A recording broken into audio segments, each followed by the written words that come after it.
Cooperate and comply if you don't want to die. Yep, liberal cities ask you to be polite and give your cash to thugs without a fight.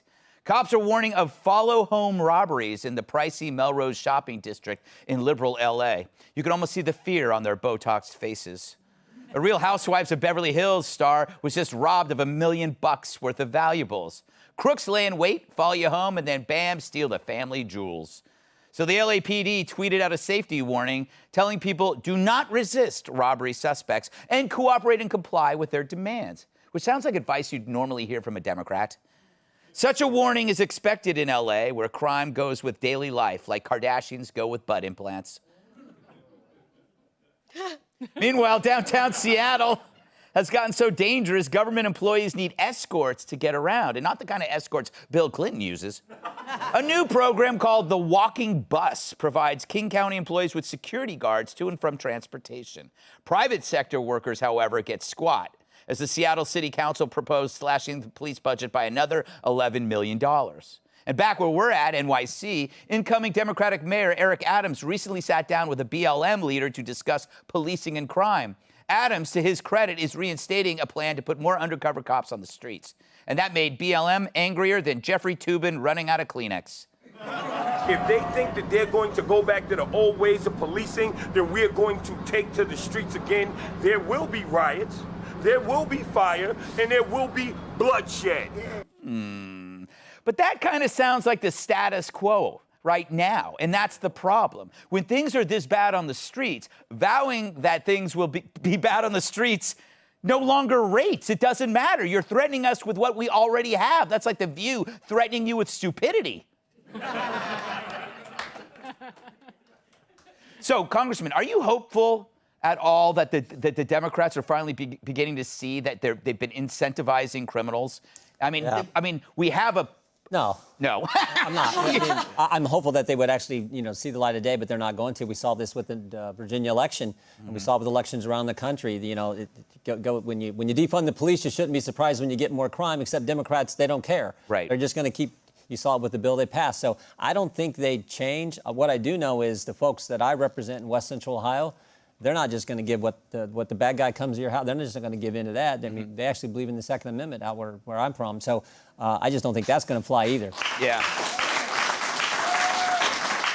And speaking of the Second Amendment, Dagan, the reason why Rittenhouse became a thing is because there was a void in which the government didn't fulfill. The government, in a sense, the cowardly politicians, forced to reduce presence of police while the media, energized riots. And so what happened?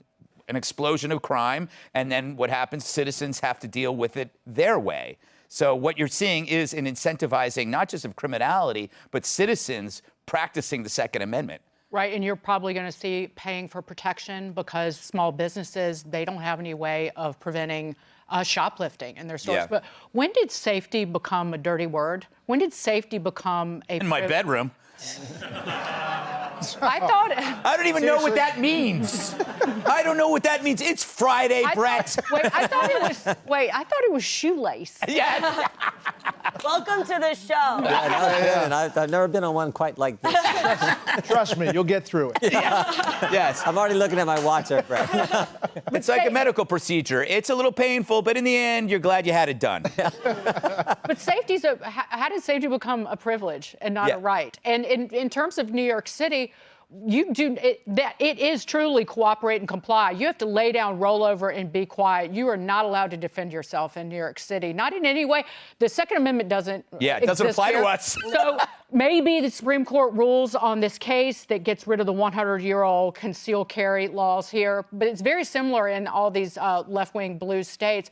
But that being said, even if you try to defend yourself, somebody's going to videotape it. You're going to wind up losing your job. You're going to wind up probably charged with the crime you didn't commit. So I've chosen to wear my leftover Frankenstein boots around. So I'm just going to walk around and try to scare the out of people. There you go. That is a strategy. Hence the exclamation point. Yes, exactly. Got it. Brett, if Eric Adams stands up to Hawk Newsom from BLM, will the media then call Eric Adams the new face of white supremacy? See, I think that's really an interesting question. Yeah.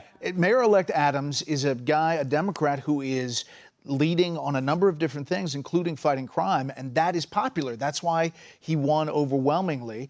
And I think you're going to see that at different places around the country. Crime is one of the most powerful political movers of voters. And if you don't feel safe at home, you are going to vote the people who are in office that are not dealing with it. And you're going to vote them out. Yeah. And I think that's really a great question, and I think it's going to have to be addressed. I think it's going to happen. You know, Kat, how do you feel about the advice from the police for people like you who go shopping and spend so much money on girly things? That is what I do. Yes. I think you missed one of the most absurd parts of it, of the warning, which said, avoid displaying high-value items like jewelry, watches, purses out in public places. Basically what they're saying is, only wear your nice stuff in your home alone where nobody can see it. Yes. Like, I don't think that's why people buy those things. Exactly. What's going to happen to the rap? Your finest clothes. What's going to happen to the rap industry, Brad, if you can't wear your bling? Exactly. Yes. That's not what I thought you were going to ask him. What's going to happen to that suit? Oh, yeah. What was that suit? It was a Christmas suit. Oh, yeah. It was in the moment. Yeah. And that was, by the way, the real band. Oh, I know. That's Yes. Sugar Hill. Sugar Hill Gang. Yeah, that's amazing. But it's still no excuse for the suit. Okay. It's like you lost a lawsuit to wear that suit. Hey, Sean Hannity here. Hey, click here to subscribe to Fox News YouTube page and catch our hottest interviews and most compelling analysis. You will not get it anywhere else.